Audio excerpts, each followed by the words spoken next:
नमस्कार, आप देख रहे हैं प्राइम टीवी और मैं हूं सीता पांडे। जैसा कि आप सभी जानते हैं कि हमारे देश में ऋषियों और महर्षियों को बड़ा महत्व दिया जाता है और उनमें से एक महान महर्षि विश्वामित्र जी की आज जयंती है, जिस पर बात करने के लिए स्टूडियो में मौजूद हैं ज्योतिषाचार्य पंडित उमाशंकर ओझा जी, जिनसे हम आज के दिन के बारे में और महर्षि विश्वामित्र जी के बारे में जानेंगे। पंडित जी, आपका हमारे स्टूडियो में स्वागत है। जी मैम, जय श्री राम। आज बड़ा पुनीत मंगलमय दिन है। आज के दिन परम पूज्य प्रातःस्मरणीय श्री विश्वामित्र जी महाराज का इस भारत की धराधाम पे जन्म हुआ था। वो महाराज गयाधु के पुत्र हैं। महाराज गयाधु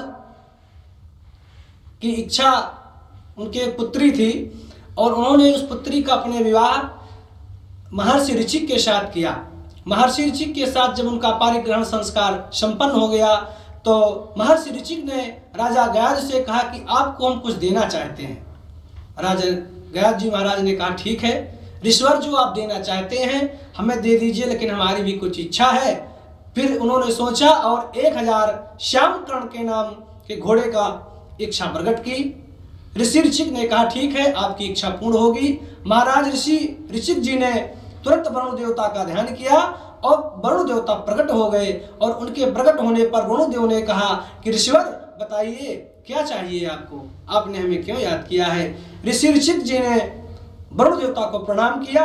उन्होंने कहा ये हमारे ससुर जी हैं, इनको श्यामकर्ण का घोड़ा 1000 चाहिए। वरुण भगवान ने कहा ठीक है, 1000 घोड़ा मैं अभी इनको दे देता हूँ।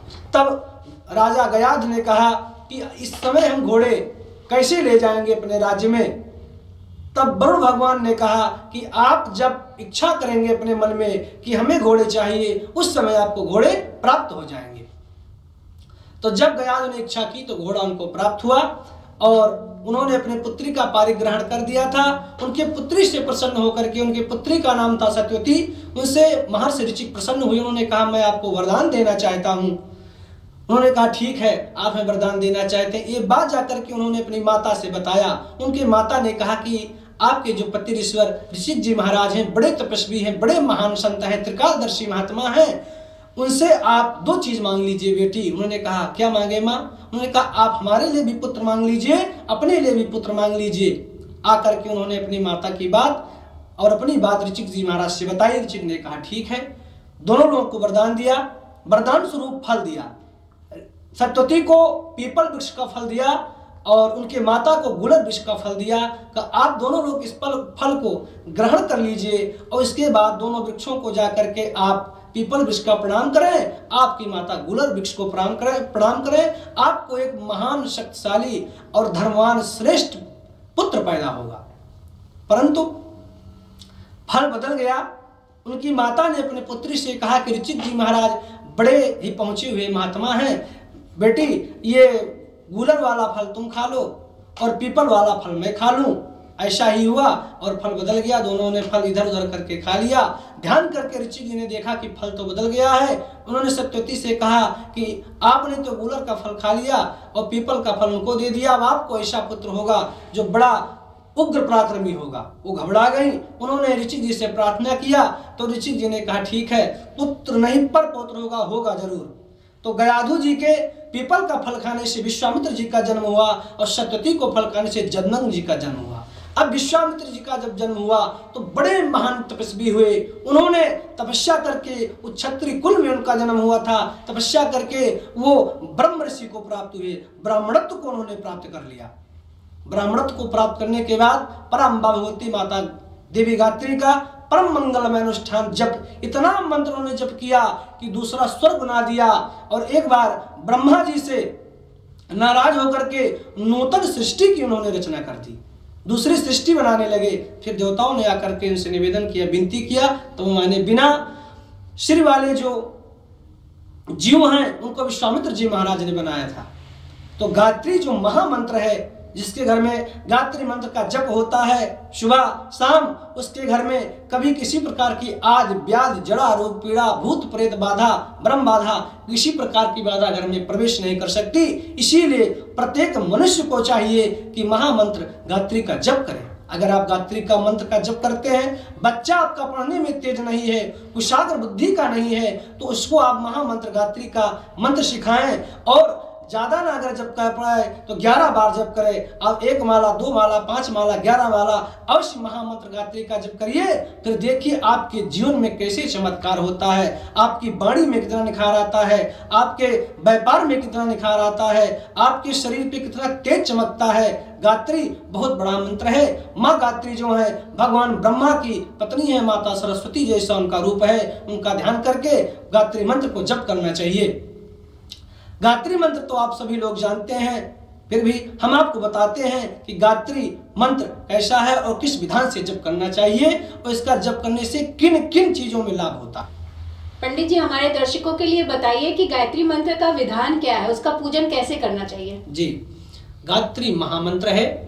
इसका पूजन स्नान ध्यान करके प्रातः काल जब भगवान भुवन भास्कर सूर्यदेव भगवान उदय हो रहे हों, उस समय आप लाल आसन पे पीला आसन पे बैठ जाएं और हाथ में रुद्राक्ष की माला हो, जपमाली हो और उसमें बैठ करके फिर माँ गायत्री का आप ध्यान करें और मंत्र बोले ओम भूर्भुवस्वः तत्सवितुर्वरेण्यं भर्गो देवस्य धीमहि धियो यो न प्रचोदयात्। हमने तो आपको मंत्र जोर से बोल करके सुना दिया, लेकिन वेदों में इसका वर्णन है कि महामंत्र गायत्री जोर से नहीं बोलना चाहिए। मन में आप जप करें। 1 माला 2 माला 3 माला 5 माला 11 माला जितनी ज्यादा से ज्यादा संख्या में आप जप कर सकते हैं जप करें, लेकिन जब बढ़ते हुए क्रम में होना चाहिए। ऐसा नहीं कि आपने 1 माला आज किया तो कल 11 बार करेंगे, नहीं। अगर आपने 11 बार किया तो 108 हो सकता है, लेकिन 108 का 11 नहीं हो सकता। बढ़ते हुए क्रम में आप महामंत्र गायत्री का जप करिए। आप मन में संकल्प कर लीजिए कि मैं अपने पुत्र के लिए कर रहा हूं। आपका पुत्र अच्छी उग्र बुद्धि का हो जाएगा, पढ़ने में अच्छा निकलेगा, क्लास में स्कूल में अच्छा निकलेगा। अगर आप अपनी पत्नी के लिए करेंगे तो स्वस्थ हो जाएंगी, पिता के लिए करेंगे तो वो भी जिस चीज के लिए आप मन में आपको संकल्प नहीं आता है, आप मन में ध्यान कर लीजिए कि हे वेद माता गायत्री, मैं अपने पिता के लिए, पुत्र के लिए, स्वयं के लिए, पत्नी के लिए और जिस कार्य के लिए आप करेंगे वो कार्य सफलतापूर्वक परम्भागवती देवी माँ गायत्री आपका परिपूर्ण करेंगी, आपका मंगल करेंगी। जय श्री राम। पंडित जी, जैसा कि आज शनिवार है और हम आपसे अपने दर्शकों के लिए जानना चाहते हैं कि ऐसा क्या खास किया जाए जिससे दर्शकों का फायदा हो। जी, आज शनिवार का दिन है और भगवान शनि जो है बड़े न्यायप्रिय के ग्रह है, न्यायप्रिय के देवता हैं, जिन पे 7.5 कन्या राशि पे चल रही है और धनु राशि पे इस समय लगन में ही शनिदेव महाराज चल रहे हैं।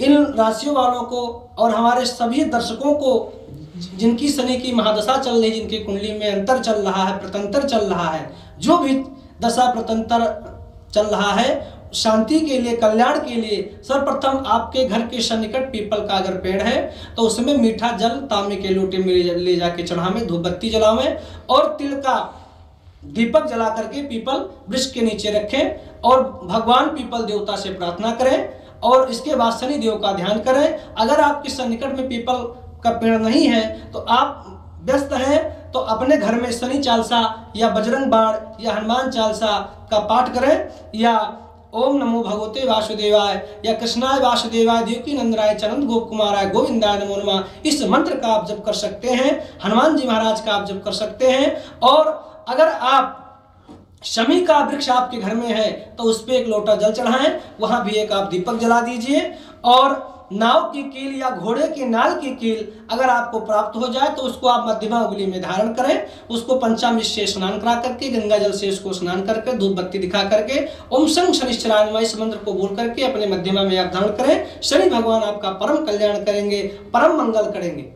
दर्शकों, जैसा कि अभी आपने देखा, हमारे साथ स्टूडियो में मौजूद रहे आचार्य ज्योतिषाचार्य पंडित उमाशंकर ओझा जी, और इन्होंने बताया हमें विश्वामित्र जयंती के बारे में और गायत्री पूजन की विधि और विधान बताया कि उसको करने से क्या लाभ होता है और शनिवार का पूजा कैसे करना चाहिए, उसका भी क्या विधि विधान है और उसका क्या लाभ है। तो पंडित जी का बहुत बहुत धन्यवाद हमारे स्टूडियो में कि आप यहाँ पर आए और हमारे दर्शकों को इतनी अच्छी चीजें बताई, उसका लाभ बताया। और देश दुनिया की खबरों को जानने के लिए देखते रहिए प्राइम टीवी इंडिया।